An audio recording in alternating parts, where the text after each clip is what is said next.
KSI versus Wade is a beef that I would have never predicted happening this year. The script that God wrote for 2023 is already looking pretty wild. We got to see Jake Paul run away from Floyd Mayweather like he just saw a witch. And now I open Twitter and I see KSI ranting at Wade like it just came out that he turns out to be a war criminal. I remember seeing this barrage of tweets for the first time and legitimately thinking that this is either a joke, or maybe JJ lost a bet in a Sidemen video and he has to tweet this, or Wade legitimately did something so outrageous and horrific, like steal his bandana or something. But later seeing that Mams Taylor, KSI's manager, hopped on a Twitter space and started ranting at Wade and then proceeded to say something that sounded like he was firing Wade from Misfits, I think that was pretty much when the realization set in that this was serious, this was not a joke. And, my brain went off. I was thinking like Wade joined the Taliban or something, or maybe he set KSI's house on fire. I had no idea what was happening. I do remember the moment that I found out the thing that really caused all of this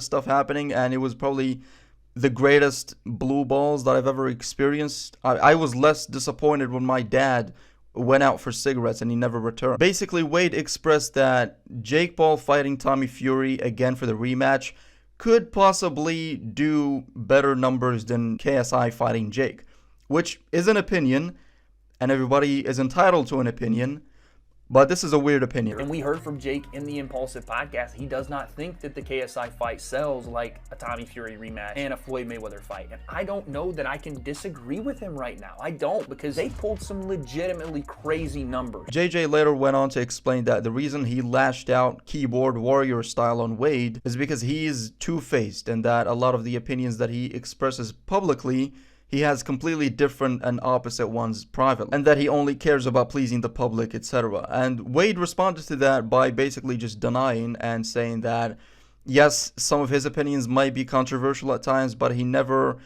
was outright two-faced or fake with JJ privately. Now, the backlash that JJ and his manager received after this is insane. I mean, Wade was trending in the UK for the next 24 hours and is still trending on Twitter right now. Like, literally, Kim Jong-un was talking about how he wants to nuke the US, and not even half the amount of people were talking about that as there were talking about Wade possibly getting fired from Misfits. This was getting more media attention than the possibility of World War III. I think it just goes to prove like how big the whole YouTube boxing scene is. But I'm happy to say that a couple of hours after all of this unfolded, KSI and his manager both apologized publicly to Wade and hopefully privately also. And I think it was the smartest thing to do. There wasn't too many people on their side, that's safe to say. But obviously that didn't just straight up put an end to the situation. People were still questioning that whole overreaction, and rightfully so. People were questioning whether or not they would have apologized if they didn't get so much backlash. It's honestly hard to say, but I think this whole thing, personally speaking, I thought it was just so weird and it was so out of character for both KSI and his manager. I honestly feel like they were just having a bad day. Keemstar actually raised an interesting point about how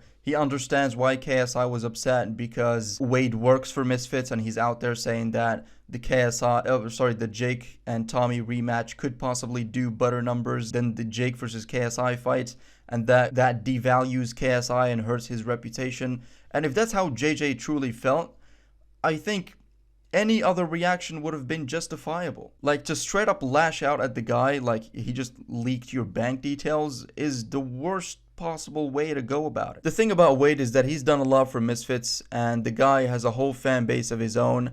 And so if you're gonna go after him and say that he's a snake or anything like that, you've got to have a real reason to doing so, because otherwise you're gonna get cooked. What I'm hoping happens is that KSI, Wade, and KSI's manager hopefully resolve all of this privately and get back on good terms once again, because I mean, at the end of the day, all this does is hurt Misfits as a whole. Like, you don't want to make it seem like a dictatorship. You don't want to make it seem like if anybody works for Misfits, they should at all times have opinions that are not against KSI, or otherwise they're going to get fired. You don't want to make it seem like that, because that's going to throw people off. That's going to make it seem like it's toxic, which I'm sure it isn't. I'm sure this whole thing was just a big misunderstanding. It feels like something is missing, like there's some piece to the puzzle that we don't know about. But yeah, nonetheless, it looks like things are getting resolved, and I'm hoping that they actually will, and we get to see Wade on Misfits commenting once again. And yeah, that's all I've got to say. If you're wondering why I look a little bit less homeless than the last video, is because I shaved my mustache. I know it's actually kind of crazy, the transformation that I have whenever I shave my, I guess what some people would call facial hair. I go from looking like a homeless guy to a homeless guy that can afford hair clippers. Anyways, I appreciate it, and I don't have an outro.